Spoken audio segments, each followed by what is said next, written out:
Hi, this is Scott Garibay, and today I want to talk about Dungeons and Dragons and what is its purpose. So, go right, go left. You will hit a D&D commentator who will say the same thing. They'll say if you're doing it right, if everybody's having fun at your Dungeons and Dragons table, you're doing it right. This line is even repeated by D&D designers.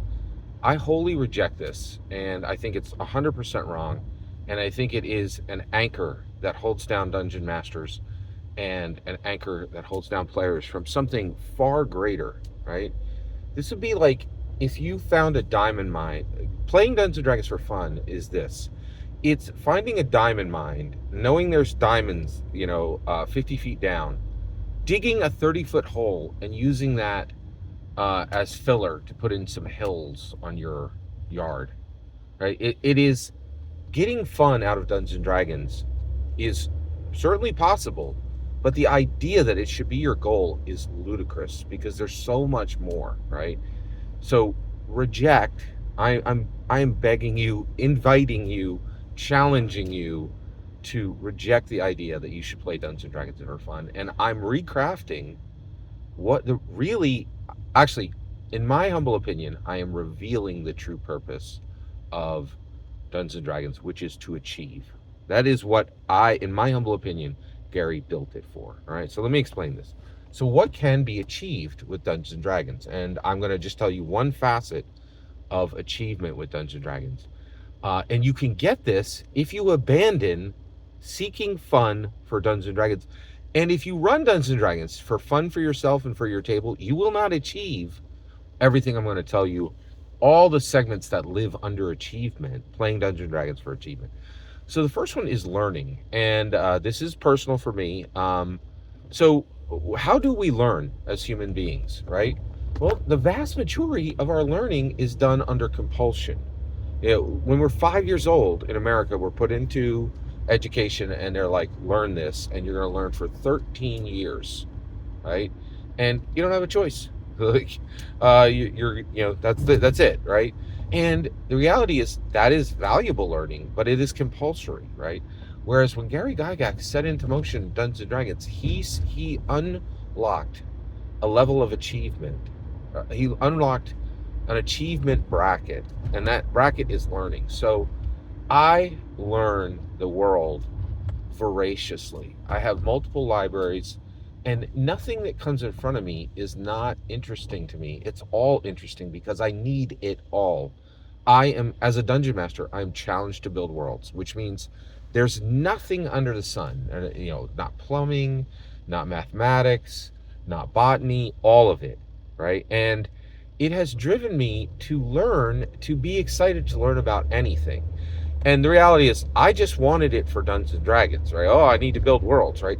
But it has helped tremendously. This idea, this concept that anything that comes in front of me is fascinating and I should learn it in a deep and abiding way has completely transformed my relationship to learning, right? And I want that for you. I want you to become a dungeon master and have a voracious, limitless interest, right?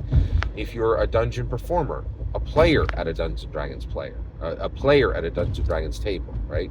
How do you learn? Well, it is a different type of learning. It's a very different type of learning. Most Dungeons and Dragons players, dungeon performers, perform 10 to 30 player characters in their Dungeons and Dragons career, right? And when they do this, what they are learning is they are learning these chosen identities.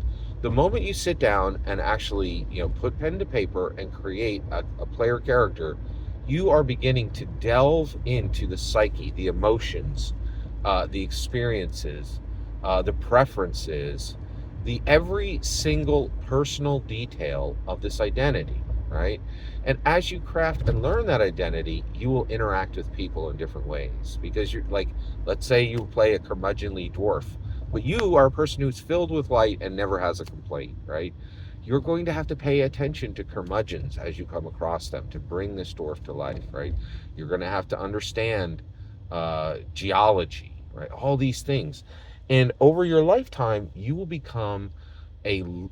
learn from 10 to 30 identities and bringing them to life. You will learn about all these deep, deep subjects so that you can explore identity.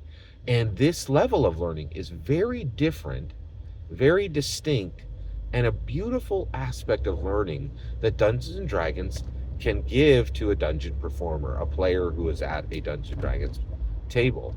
And again, it's not compulsory. It's not learning that you do for money. It's not learning that you do because you were told you have to go to school for 13 years, and then your parents told you have to go to school for 4 more, and then somebody else told you, well, you'll make more money if you get 4 more years. Like, some people are spending 21 years of their lives learning for money, learning because they're forced to, right?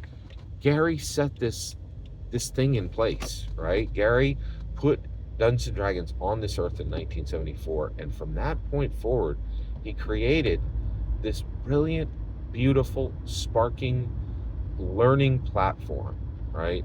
That allows learning to be for something unique and something beautiful and something special, for art, right? And for experience, right? And he wanted this for us, right? And it's different. And I'm inviting you, abandon what everyone is telling you is the purpose of Dungeons and Dragons. The moment you stop seeking to have fun at your Dungeons and Dragons table, you can begin to learn. And that is the greatest achievement that can be accomplished in the set for any secular person in a secular activity. I really am inviting you to reject this common knowledge, right? And really reform your relationship to Dungeons and Dragons. It's important. It is truly important. Every single word of that is my humble opinion. What's important is when I get to hear your humble opinion. When you get in the comments and send your traffic, please consider liking and subscribing, and have a wonderful millennium.